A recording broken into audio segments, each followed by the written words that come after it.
সবাইকে আমার ব্যক্তিগত পক্ষ থেকে এবং ফ্রান্স বিএনপির পক্ষ থেকে সবাইকে ধন্যবাদ জানাচ্ছি।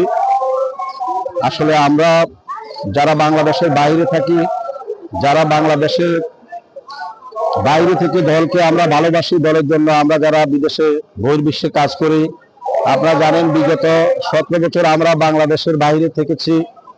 আমরা সেখানে যখন এই বাংলাদেশের মানুষ কথা বলতে পারে নাই, মানুষের বাক স্বাধীনতা ছিল না, আমরা বহির্বিশ্ব থেকে আমরা জনমত তৈরি করার জন্য জাতিসংঘ থেকে শুরু করে ইউরোপিয়ান পার্লামেন্ট থেকে শুরু করে বিভিন্ন জায়গায় আমরা এই দেশের পক্ষে, গণতন্ত্রের পক্ষে, দেশ রক্ষার আন্দোলনে আমরা সেদিন কাজ করেছি। আজকে আমরা যখন দেশে আসি, আগত সামনে যে নির্বাচন আসন্ন, নির্বাচন উপলক্ষে দলের পক্ষে কাজ করার জন্য আমরা দেশে এসেছি। কিন্তু তার পূর্বেই আমাদের নেত্রী, গণতন্ত্রের মাতা, আপনারা জানেন মাদার অফ ডেমোক্রেসি হিসেবে যাকে আমরা অভিহিত করি,